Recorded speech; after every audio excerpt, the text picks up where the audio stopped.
NCD. NCD means non communicable disease. आज world wide में जो डेथ हो रही है उसमें से 70% डेथ जो है वो एनसीडीज़ की वजह से हो रहे हैं, मीन्स नॉन कम्युनिकेबल डिसीजेज़। जैसे अभी 2020 में कोविड वर्ल्ड में पूरा फैल गया था, लेकिन कोविड जैसा डिसीज़ है वो एक पर्सन से दूसरे पर्सन तक ट्रांसफ़र हो रहा था, मीन्स इट इज़ अ संसर्गजन्य रोग। लेकिन एनसीडी मीन्स हिंदी में इसको नॉन कम्युनिकेबल डिसीज़ है, हिंदी में इसको असंसर्गजन्य रोग बोला जाता है। तो कौन से बीमारियां एनसीडीज़ के तहत आती है, तो उसमें से है cardiovascular disease, diabetes, cancer, chronic respiratory disease. ये जो बीमारियां हैं वो एनसीडी के तहत आती है। और ये बीमारियां आने के लिए कारण भी वैसे ही है, जैसे टोबैको कंज्यूम करना, unhealthy diet, physical inactivity, alcohol, air pollution. इसके वजह से ये जो लाइफस्टाइल हमने एक्सेप्ट कर ली है, इसके वजह से अपना जो इंटरनल बॉडी में जो इम्यून सिस्टम रहता है वो भी कम हो रहा है। तो आज हम लोग ये जो एनसीडीज़ के तहत जो बीमारियां आती है उसमें से हम लोग आज कैंसर्स के बारे में बात करेंगे। कैंसर ये एक ऐसे बीमारी है जो हर एक के बॉडी में इसके सेल्स रहते हैं। इसको एबनॉर्मल सेल बोला जाता है। हर एक के बॉडी में ये रहते हैं, लेकिन ये जो एबनॉर्मल सेल है उसको बढ़ोतरी नहीं होनी चाहिए, इसके लिए अपनी इंटरनल इम्यून सिस्टम उसको फाइट करती है। लेकिन अभी जस्ट मैंने कहा कि हम लोग आज जो अनहेल्दी फूड खा रहे हैं, या मीन्स फास्ट फूड बोला जाएगा, ये खा रहे हैं या टोबैको कंज्यूम कर रहे हैं, उसके वजह से अपनी इम्यून सिस्टम जो है वो कम पड़ रही है कैंसर के सेल्स के साथ फाइट करने के लिए। कैंसर जो है वो अपने हर एक ऑर्गन के लिए, कौन से भी ऑर्गन के लिए वो इफ़ेक्ट कर सकता है। जैसे वो लंग्स कैंसर हो सकता है, या ब्रेस्ट कैंसर हो सकता है, या प्रोस्टेट कैंसर हो सकता है। सो हर एक ऑर्गन को वो अफेक्ट करता है। कैंसर जब भी एक जगह से दूसरे जगह से जाता है तो उसे फोर्थ स्टेज पे, मीन्स वो मूव कर रहा है बॉडी में, तो उसको फोर्थ स्टेज कहा जाता है। और भी सोचने वाली बात ऐसी है कि कैंसर पे जो ट्रीटमेंट होती है उसको ऑन्कोलॉजी बोला जाता है, और जो डॉक्टर इसके लिए जो ट्रीटमेंट्स देते हैं उनको ऑन्कोलॉजिस्ट बोला जाता है। ऐसे पाया गया है कि अपने इंडिया में ऑन्कोलॉजिस्ट बहुत ही कम है। हमारी ये जो पॉपुलेशन देखेंगे तो उसके आगे ये जो ऑन्कोलॉजिस्ट डॉक्टर्स है वो बहुत ही कम है। जैसे यूएस में एक डॉक्टर्स 100 पेशेंट को ट्रीटमेंट दे रहा है, तो इंडिया में एक डॉक्टर 2000 पेशेंट्स को ट्रीटमेंट दे रहा है। और एक अनुमान के अनुसार ऐसे ही पाया गया है कि 2020 में सालाना जो कैंसर के पेशेंट थे वो 14 लाख के आसपास थे। आने वाले 2025 तक शायद ये 16 लाख तक बढ़ जाएंगे। तो इतनी ये बड़ी गंभीर बीमारी है, और ऐसे में हम एन एडवाइज़र हमेशा आपको बोलते हैं कि आप जितना फिट एंड फाइन है तभी आप ये पॉलिसीज़ लेके रखिए, ताकि आप आने वाले कुछ लाइफस्टाइल डिसीज़ के लिए आप सक्षम बन सकते हैं, फिनेंशियली सक्षम बन सकते हैं। सो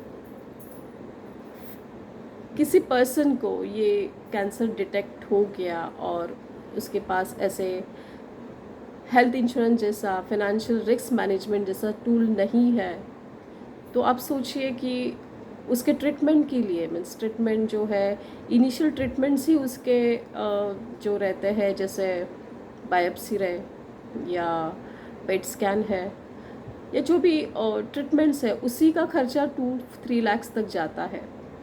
तो ऐसे टाइम के उसके पास पॉलिसी नहीं है, तो उसको अपना सेविंग्स या इन्वेस्टमेंट्स को यूज़ करना पड़ता है, या उस कुछ रियल इस्टेट में उसने इन्वेस्ट किया तो वो उसको बेचना पड़ता है, या दूसरा कुछ वेज नहीं है तो उसे अपने फ्रेंड्स या रिलेटिव्स से हेल्प लेनी पड़ती है।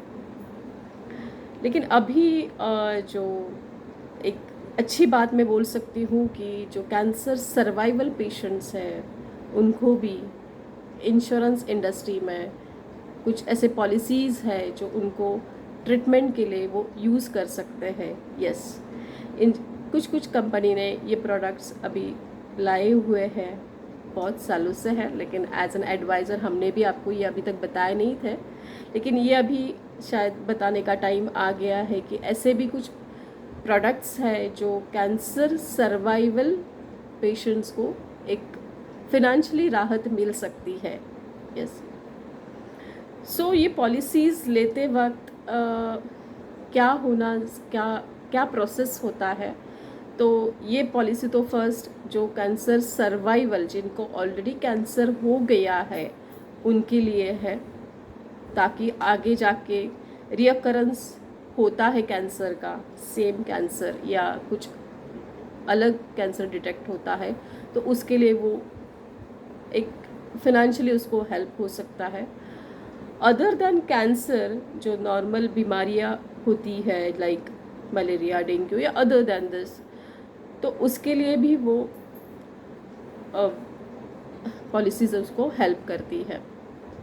तो ये जो पॉलिसी लेते वक्त मुझे क्या पेपर्स देने होंगे, तो ये एक तो आपको वो पेशेंट का डॉक्टर ने रेकमेंड किया हुआ कि बाबा ये पर्सन को ये कैंसर डिटेक्ट हो गया है, ये सब उसने लिख के देना चाहिए।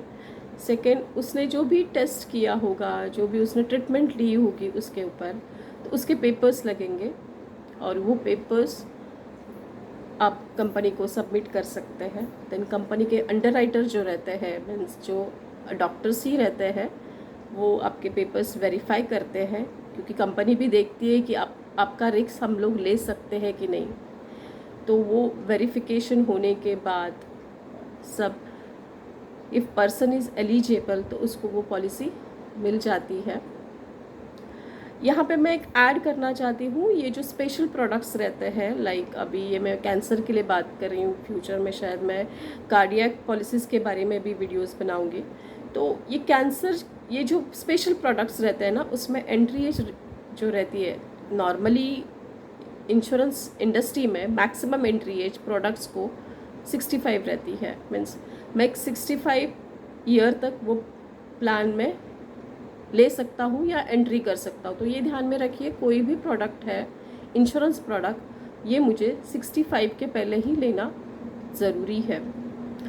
इसका रिन्यूअल जो है वो एवरी ईयर होता रहता है, आप कर सकते हैं, लाइफ लॉन्ग रिन्यूअल है।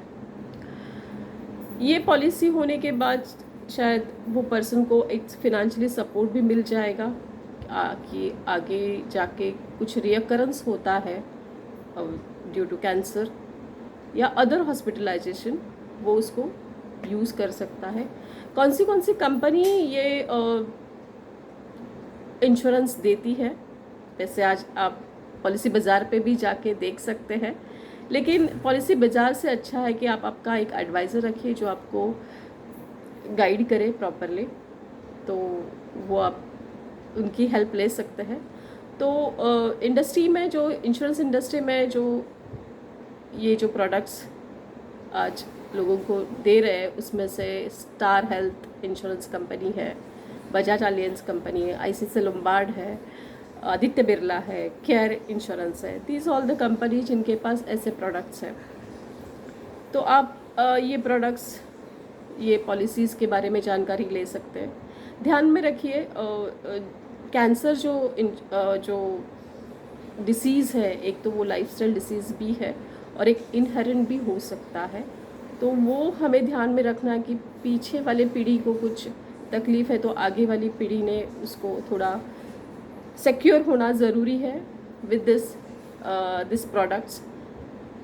ये तो कैंसर सर्वाइवल पेशेंट्स के लिए पॉलिसी है। ऐसे भी पॉलिसीज़ है इंश्योरेंस इंडस्ट्री में जिनको पहले से ही, मीन्स जिनको कैंसर है नहीं, लेकिन उनको एक कैंसर फ्यूचर में जाके शायद लाइफस्टाइल डिसीज़ हो जाए, तो उसके लिए भी ऐसे पॉलिसीज़ हैं। तो आप ज़रूर इसका इन्फॉर्मेशन ले लीजिए। वैसे तो राखी तो है ही आपको इन्फॉर्मेशन देने के लिए। सो होप, मुझे लग रहा है ये वीडियो आपको इन्फॉर्मेटिव लगा होगा। तो आप ये वीडियो आपके फैमिलीज़ या रिलेटिव जहाँ पे कोई पर्सन है जिसको ये पॉलिसी की शायद ज़रूरत होगी, तो उन तक ये वीडियो उनको पहुँचा दीजिए। यस, और भी हम लोग ऐसे ही कुछ ना कुछ इन्फॉर्मेशंस पे आपको अपडेट करते रहेंगे। Thank you.